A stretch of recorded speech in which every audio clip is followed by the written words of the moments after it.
In the quiet moments before dawn on New Year's Day 2023, while fireworks still echoed in the distance and families celebrated new beginnings, a young mother's fight for survival was about to come to a heartbreaking end. This is the story of Alexis Garth, a tale of resilience, fear, and a system that failed to protect one of its most vulnerable victims. Imagine a life full of promise. A young woman, just 26 years old, with two beautiful daughters and dreams of building her own physical therapy practice. Alexis Leparian Garth wasn't just another statistic. She was a beacon of hope, a mother determined to create a better future. But sometimes, the darkness of human nature can extinguish even the brightest lights. Athens, Alabama, a town that looked peaceful on the surface, but beneath that calm exterior, a storm was brewing. Alexis's journey began like many young women, with hope, ambition, and a dream of something better. A graduate of Tanner High School, she was pursuing her education at Calhoun Community College, studying physical therapy with a passion for helping others. But her real masterpiece? Her two daughters. Oloni Chanel, just 3 years old, and 8-month-old Kamoni. They were her world. In January 2022, Alexis achieved a milestone that filled her with pride, purchasing her own home. Her social media post captured her spirit perfectly. When they try to count you out, you make them count in. We beating the odds. Happy New Year, new home. Little did she know how quickly those odds would turn against her. Our story isn't just about a tragic ending. It's about a system that repeatedly fails to protect women from dangerous partners. It's about Kerouin Yarborough, a man whose violent history was a glaring red flag that somehow kept getting overlooked. At just 20 years old, Yarborough had already constructed a troubling resume of violence. His juvenile record was a warning sign that few seemed willing to take seriously. Multiple confrontations with law enforcement, a pattern of escalating aggression that should have been a 5-alarm fire for any judicial system concerned with public safety. In 2019, he reached a horrifying milestone, shooting 3 juveniles, injuring 2 of them. A clear demonstration of his complete disregard for human life. Yet, the system's response? Probation. Another chance. A decision that would ultimately cost Alexis her life. If stories like these matter to you, if you believe we need to shine a light on domestic violence and systemic failures, subscribe to True Crime Watch HD. Every subscription is a voice for those who can no longer speak for themselves. The relationship between Alexis and Yarborough wasn't a sudden explosion of violence. It was a slow, insidious erosion of her independence. What began in late 2021 as a seemingly normal romance quickly transformed into a claustrophobic nightmare of control and manipulation. Even while imprisoned, Yarborough maintained a suffocating grip on Alexis's life. Phone calls became weapons, alternating between threats and manipulative pleas. Friends noticed her social media presence dimming. Her vibrant personality became muted, her conversations guarded. Her sister, Miracle Scott, would later reveal the heartbreaking truth. Alexis was planning to escape. She had started gathering important documents, setting aside money, carefully rebuilding connections that had been severed under Yarborough's control. But time ran out. How many of us have seen warning signs in relationships and stayed silent? Drop your thoughts in the comments below. Your perspective could be the lifeline someone desperately needs. The story of Alexis Garth is more than a tragedy. It's a complex tapestry of systemic failure, personal resilience, and the brutal reality of domestic violence. To truly understand what led to that fateful New Year's morning, we must peel back the layers of Kerouin Yarborough's life, a journey that began long before he met Alexis. Yarborough wasn't born a monster, but somewhere along the way, he became one. His early encounters with law enforcement painted a disturbing picture of a young man who saw violence as a solution. Before he even reached adulthood, Yarborough had developed a reputation that sent warning signals through his community. Each interaction with authorities revealed a pattern of escalating aggression, a young man who seemed incapable of resolving conflicts without threats or physical intimidation. The 2019 shooting was a turning point. 3 juveniles. 2 injured. A single moment that should have been a clear signal of the danger Yarborough represented. Yet, the justice system's response was maddeningly inadequate. Convicted as a youthful offender, he received probation, a slap on the wrist that would prove to be a death sentence for Alexis. Probation violations became his specialty. Each transgression should have been a red flag, each missed check in a potential warning of future violence. But the system seemed more interested in processing paperwork than protecting potential victims. On December 22, 2022, Yarborough walked free under a mandatory release program. 10 days. Just 10 days before he would end Alexis's life. Alexis's world had been slowly constricting long before that moment. Her sister, Miracle Scott, would later describe the gradual transformation. Phone calls became shorter, conversations more guarded. Yarborough's presence, even from behind prison walls, loomed large over every aspect of her life. He would have others drive by the house, checking her whereabouts. Phone calls from jail became psychological weapons, a constant alternation between threats and manipulative pleas. "I'm going to kill her, the child. Kill you and kill myself," he had stated in one chilling incident, making his intentions crystal clear. Her mother, Shawnetta, noticed the changes. The confident daughter who once spoke boldly about her dreams now spoke with hesitation. Her entrepreneurial spirit, once a blazing fire, was reduced to a flickering flame, always pending Yarborough's approval. But Alexis was preparing. Quietly, carefully. In the final weeks of December 2022, she began crafting an escape plan. Important documents were gathered. Money was set aside. Connections to old friends were carefully rebuilt, connections that had been severed under Yarborough's controlling grip. She tried to leave him, and he wouldn't let her, Miracle would later say, 5 words that encapsulated the terrifying reality of domestic violence. Alexis had planned to wait until after the holiday season, a mother's instinct to protect her children from trauma during what should have been a joyful time. She was meticulously careful, knowing the danger of revealing her intentions too soon. Her life was a delicate balance. A physical therapy student with dreams of opening her own practice. A mother to 2 beautiful daughters, 3-year-old Aloni Chanel and 8-month-old Kamoni. A daughter and sister who was the light of her family.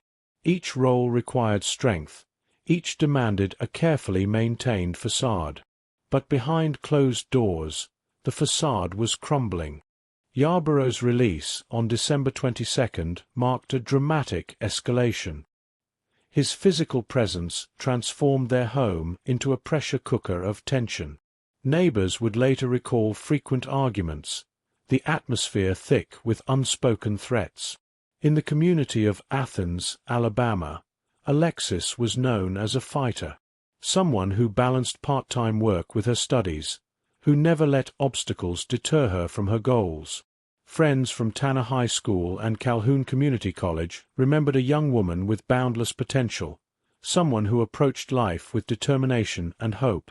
Yet, as the calendar turned to January 1, 2023, all of her carefully laid plans for freedom would be tragically cut short. The stage was set. The players were in position. And in just a few hours, a confrontation would unfold that would shock an entire community and expose the fatal cracks in a system designed to protect its most vulnerable members. The night before January 1, 2023, was like any other in Athens, Alabama. Fireworks painted the sky, families celebrated, and the promise of a new year hung in the air. But for Alexis Garth, the night was anything but celebratory. The weight of impending danger pressed down on her like an invisible force, a constant companion she could never shake.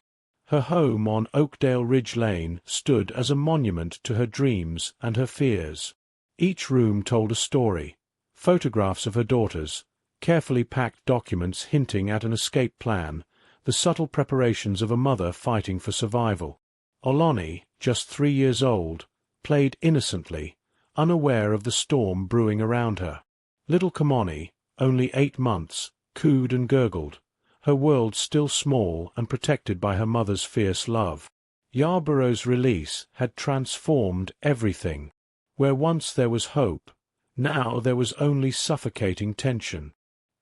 His presence was like a predator circling its prey, calculated, patient, waiting for the moment to strike. The neighborhood of Athens seemed peaceful from the outside. Neat houses, well-maintained lawns, the kind of place where people knew each other's names, but not necessarily their deepest struggles. Brock Suggs, a neighbor who would later become a crucial witness, had no idea of the drama about to unfold just yards from his own front door. As midnight approached and 2023 rolled in, Alexis was hypervigilant. Every sound, every shadow seemed to hold potential threat. She had been planning her escape meticulously, gathering important documents, setting aside money, carefully rebuilding connections that Yarborough had systematically destroyed. Her sister Miracle would later reveal that Alexis had been building her courage, waiting for the right moment to break free. But time was running out. If stories like Alexis's resonate with you, if you believe in the power of awareness and understanding, hit that subscribe button now. Every subscription helps us continue bringing these critical stories to light, giving voice to those who can no longer speak for themselves. Your support isn't just a click. It's a stand against domestic violence. The early morning hours of January 1st would prove to be the most terrifying moments of Alexis's life. At approximately 4 a.m., while most of Athens was still sleeping off New Year's celebrations, a confrontation was about to explode into violence. Yarborough's approach was calculated. He knew exactly what he was doing. The police would later piece together a timeline that showed a predator who had planned this moment with chilling precision. He arrived at the home they once shared, a home Alexis had proudly purchased just a year earlier, with a singular, murderous intent. Neighbors would later describe a scene of absolute terror. The quiet of the early morning shattered by barking dogs, urgent voices, a mother's desperate attempt to protect her children. Brock Suggs, house sitting nearby, recalled hearing voices shouting, "Get behind the car! Get behind the car!" A moment of pure survival instinct captured in those few words. Alexis stood in her driveway, her infant daughter Kamoni cradled protectively in her arms. Her 3-year-old daughter Ohlone, sensing the danger, had already sought shelter beneath a nearby vehicle. The police had arrived, adding another layer of complexity to an already volatile situation. What happened next would take less than a minute, but would forever alter multiple lives. 5 shots rang out, each bullet fired with a precision that spoke to Yarborough's intent. Alexis fell, still clutching her infant daughter. The protective instinct of a mother remained strong even in her final moments. By some miracle, or perhaps through a mother's final act of protection, both children survived physically unharmed. The scene was chaos. Police officers who had responded to the call watched helplessly as the tragedy unfolded. First responders rushed to secure the children, to provide medical assistance, to contain a situation that had spiraled beyond control in mere moments. Yarborough was taken into custody without further incident. The weapon was recovered, but the damage was done. Alexis Leparian Garth, daughter, sister, mother, student, dreamer, was gone. Her carefully laid plans for escape, her hopes for a better future, her dreams of opening her own physical therapy practice, all vanished in a moment of uncontrolled violence. The community of Athens would wake up to a nightmare. What should have been a day of new beginnings became a day of collective mourning. Social media erupted with conflicting narratives, some attempting to justify the unjustifiable, others demanding accountability and justice. Her story is more than a true crime narrative. It's a stark examination of systemic failures, of a justice system that repeatedly gives second chances to those who should never be given them. It's about the countless women trapped in cycles of domestic violence, fighting for their survival against overwhelming odds. Alexis Garth's life was cut short, but her story, her fight, would not be silenced. In the aftermath of Alexis Garth's murder, the true complexity of her story began to emerge. This wasn't just a simple case of domestic violence. It was a systemic failure that stretched across multiple institutions, revealing deep-rooted problems in how society protects its most vulnerable members. The judicial system's handling of Kerouin Yarborough read like a blueprint for catastrophic oversight. His criminal history was a red flag so large it should have been visible from miles away. Each incident, each violation was a warning sign that went unheeded, a potential tragedy waiting to unfold. Let's dive deep into the paper trail of violence that preceded that fateful New Year's morning. Yarborough's first encounters with law enforcement began early. While still a juvenile, he demonstrated a pattern of aggression that should have triggered immediate and comprehensive intervention. Multiple confrontations painted a picture of a young man who saw violence as his primary language of communication. The 2019 shooting was the crescendo of his early violent history. 3 juveniles, 2 injured. A single act that should have been the definitive moment when society said, enough. But the system, that complex machinery of justice and rehabilitation, chose a different path. Probation. A second chance that would prove to be a death sentence for Alexis. Probation became a revolving door of missed opportunities. Each violation was a signal flare, a desperate cry for more substantial intervention. But instead of a comprehensive approach to rehabilitation, Yarborough received what amounted to administrative slaps on the wrist. The mandatory release program that put him back on the streets becomes a focal point of this tragedy. How could a man with such a documented history of violence be considered fit for release? The protocols were followed, the paperwork processed, but at what cost? Alexis's family would later piece together the intricate timeline of her relationship with Yarborough. It wasn't a sudden descent into violence, but a gradual erosion of her independence. Their relationship began in late 2021, a seemingly normal romance that quickly transformed into a suffocating prison of control and manipulation. Even during his incarceration, Yarborough maintained a psychological stranglehold on Alexis's life. Phone calls became weapons of emotional manipulation.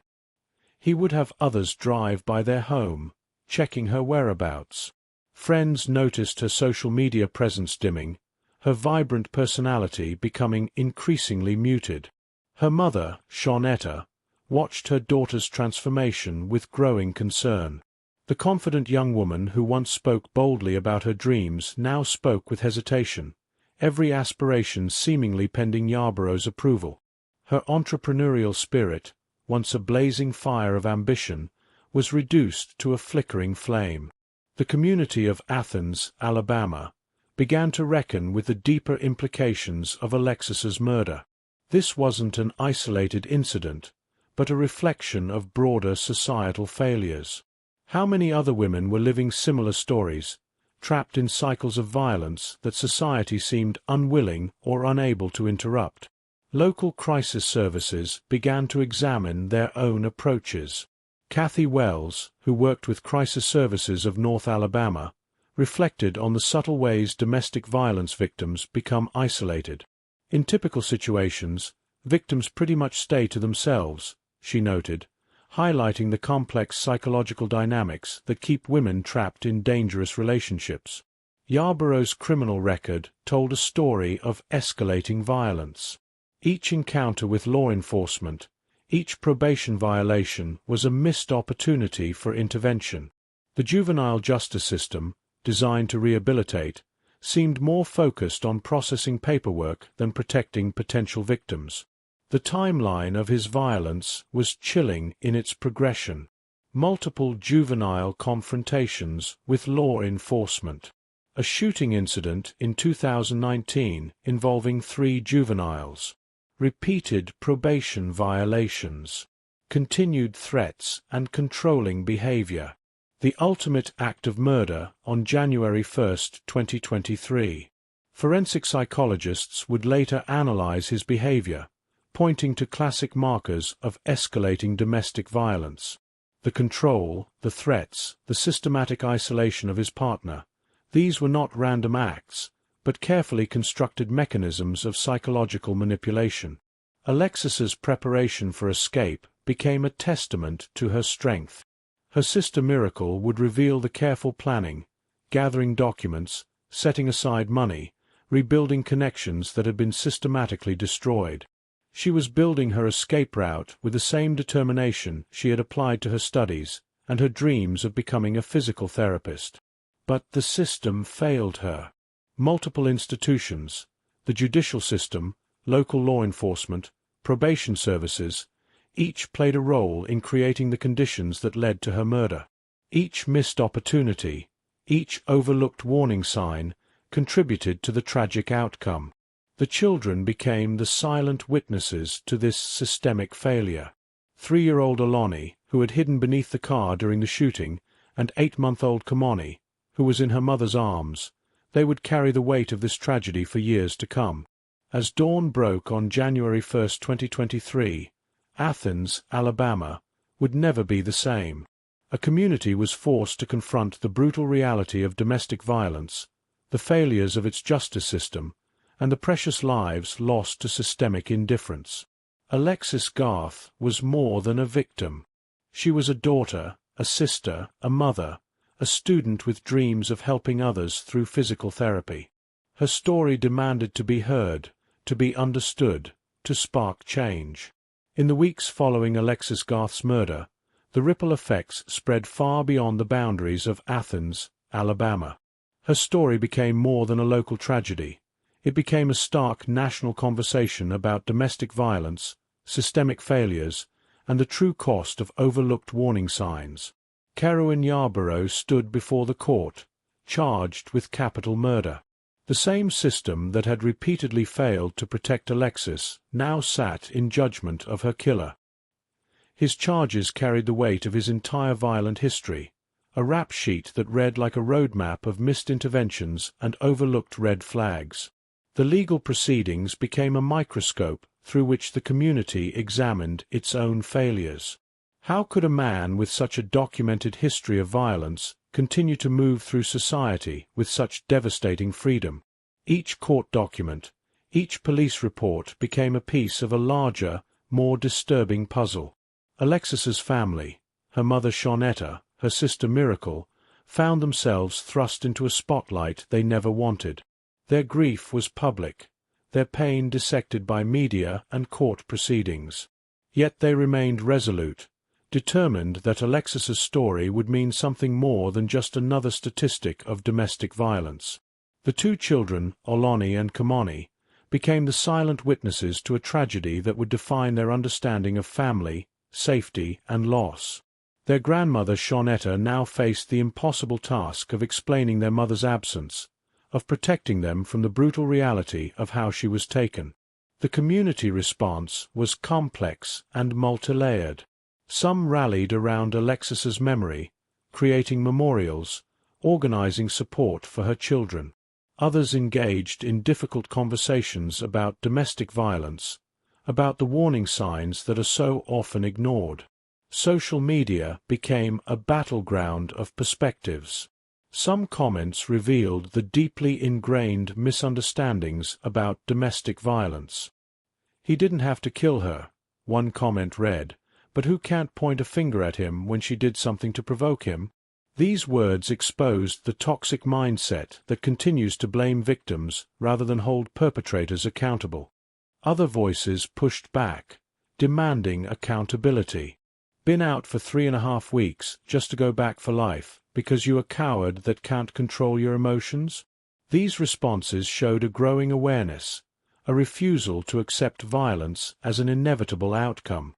Domestic violence experts began to use Alexis's story as a critical case study. Her life and death became a powerful illustration of the complex dynamics of abusive relationships. The gradual erosion of her independence, the systematic control exerted by Yarborough, the missed opportunities for intervention, each element became a lesson in understanding and preventing domestic violence. Local crisis services began re-evaluating their approaches. Kathy Wells from Crisis Services of North Alabama reflected on the subtle ways victims become isolated. Victims pretty much stay to themselves, she noted, highlighting the psychological complexities that trap women in dangerous relationships. Alexis's dreams didn't die with her. Her pursuit of a physical therapy degree, her plans to open her own practice, her entrepreneurial spirit, these became a legacy carried forward by her family. Her mother Shawnetta spoke of Alexis as the one who first gave her purpose, a light that would continue to shine through her children. The legal system found itself under unprecedented scrutiny. The mandatory release program that put Yarborough back on the streets became a focal point of critical examination. How many other potential victims were at risk due to similar administrative oversights? For the community of Athens, Alabama, Alexis became more than just a victim. She became a symbol of resilience, of the ongoing fight against domestic violence. Her story demanded action, demanded change, demanded that society look more closely at the systems that fail to protect its most vulnerable members. As years passed, Oloni and Kamani would grow up with their grandmother's stories, tales of a mother who fought, who dreamed, who loved fiercely. They would learn of a woman who refused to be defined by her circumstances, who was planning her escape, who embodied hope even in the darkest of moments. Alexis Leparian Garth, daughter, sister, mother, student, dreamer. Her life was cut short, but her story would not be silenced. In the end, she became something more powerful than her tragedy. She became a catalyst for change, a voice for the voiceless, a reminder that every life deserves protection, every dream deserves a chance. Her legacy would live on, not in the moment of her death, but in the lives she touched, the conversations she sparked, and the awareness she brought to the critical issue of domestic violence. Remember her name. Remember her story.